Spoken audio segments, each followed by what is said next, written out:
Good morning Yu-Gi-Oh players and anyone else who's decided to tune in this week. This is the second video I've posted today.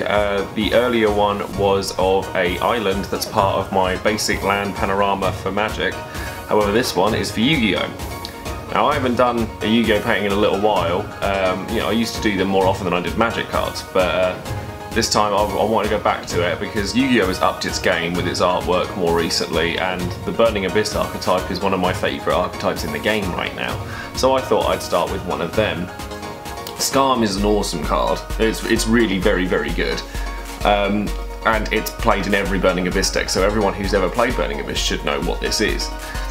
I used to find Yu-Gi-Oh cards a lot more difficult to paint than Magic cards because a lot of the images are very static. There's no flow that goes in a Yu-Gi-Oh card's picture, whereas Magic obviously it's obviously painted beforehand and then it's printed on the card. Whereas it's fairly obvious that a Yu-Gi-Oh card has been computer generated and then put on the card. And while there's nothing wrong with that, it makes it very difficult to paint. I've done older cards before, like I've done a Red Eyes Darkness Metal Dragon, which you'll now see here. But even as you can see there, a lot of the imagery in it is very static. It's very difficult to sort of get it to look like it's really popping. It came out good, but I would have been happier painting something like a Magic card than something like that. However, going back to Scarm, I think that the way that the flow of the picture is going with the lava exploding and the darkness in the background, and he's not in a static position, there's a lot of movement going on. It's much better, so I'm really happy with the card as a whole, and that's why I decided to paint it. As a deck, I like the deck. It's very good. They took a little bit of a hit in the ban list that came last Friday, but I'm pretty sure they'll live. Tour Guide to 1, not that big a deal. I've actually been testing using Malacoda because as much as people sort of think he's not that great, which he's not, because he's not consistent. He's a lot harder to search for than any other card in the deck, and more often than not you would rather make Dante. However, there is another level 3 fiend that Scarm can search for that a lot of people haven't really looked at as far as I can tell, which they should because they see it often enough. It's a gen release for rituals. Now, Necroz is a pain in the butt. I've tried everything to beat that deck and it's a pain. So I figured fight fire with Hellfire and start throwing Malacoda under with a Gin Releaser underneath it. It's very difficult for them to attack you because you have the threat of being able to drop a card and go, no, your guy's smaller than me. They can't special summon, so they won't be able to get any of their big guys out. Their only out to that is, realistically, Regeki, Dark Hole, anything that blows him up, like straight away. You can Book of Moon him and summon a guy, and then if you attack him, his effect will activate and kill off the guy that killed him. So, the outs to Necroz are the same outs to the ones that you can use against Malacoda, but you do get something out of it at the end, and you can just ditch a card, just so that since when is that bad in a Burning Abyss deck? But changing the subject mildly, the lore of Burning Abyss is something I've always loved. I'm a huge fan of the Divine Comedy, and I've always liked the lore behind it. There's the 9 Circles of Hell, and having Scarmiglione turn up as a card is a big deal for me. I read Dante's Inferno, or that part of Divine Comedy, like years ago. I can't remember much of it now. We're talking 8 to 10 years ago I read this book, and it's not a small book. But all the characters in it are really nice.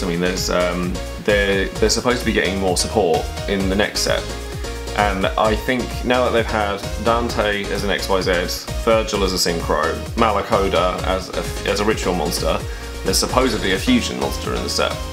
Now I can think of only 2 characters left that could be. It'll either be Beatrice, Dante's lover, which makes sense. I can go down with that. Or Satan.